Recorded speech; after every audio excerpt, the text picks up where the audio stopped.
প্রিয় বন্ধুরা, রমজান মোবারক। যে যে বন্ধুরা রোজা রাখতেছেন, রোজা থাকতেছেন, তাদের হাজার হাজার বার সালাম, হাজার হাজার বার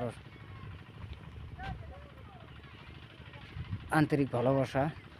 তো এই ঘটনা হলো, দেখেন এই রোজার দিনে দেখেন এই যে নদী মুড়ি, এই দেখেন রোজার দিনে পানি দেখলেই কিরকম যেন পানিতে নামার ইচ্ছা করে। আরে আল্লাহ একটা কি নিয়ামত বানায় দিছে।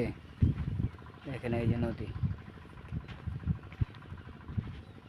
এই দেখেন আল্লাহ কি সুন্দর নিয়ামত বানায় দিছে।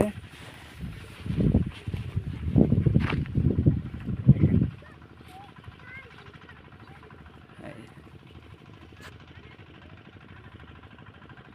ইস, মনটা এত ভালো লাগে পানি দেখলি। আরে একদম অন্তরটা একবারে কাট হয়ে গেছে। হ্যাঁ, জুজিল পানিতে নামার পারি বা কত সুন্দর, কত ভালো লাগবো। প্রিয় বন্ধুরা, রোজার দিনে এরকম লাগে না না লাগে কেন তো, অল্প কমেন্টে করেন তো। দেখেন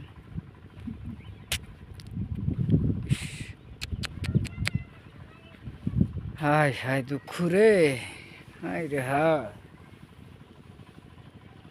রোজাটাও একটা নিয়ামত, রোজাটাও একটা মানুষে যদি কোনো কোনো বন্ধু, কোনো ব্যক্তি যদি একটা নিয়তে 30টা রোজা ধরে রাখছে, আর নিশ্চয় আরে 100 ভিতরে 100 আরে কাম হয়েছেই, একদম কাম সাকসেস হয়েছেই। বহুজনে কয় যে আমি এই বেমারের জন্য আমি 30টা রোজা আসলাম, আমার বেমার ক্লিয়ার হয়েছে। হ্যাঁ, সবে কিন্তু কয়, বুঝছেন। তো আমারও একটা নিয়ত। আমার নিয়তটা শোনেন।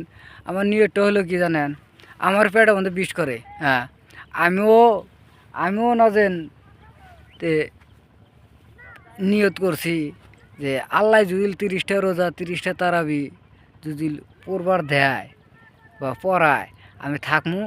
আর আল্লাহ যাতে আমার এই বেমারটা যাতে মাফ করে, বুঝছেন বন্ধু।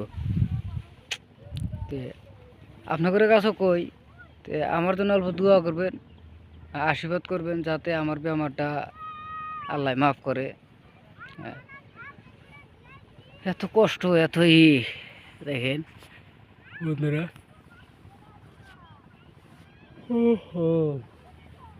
এই যে নদী, এই যে দেখেন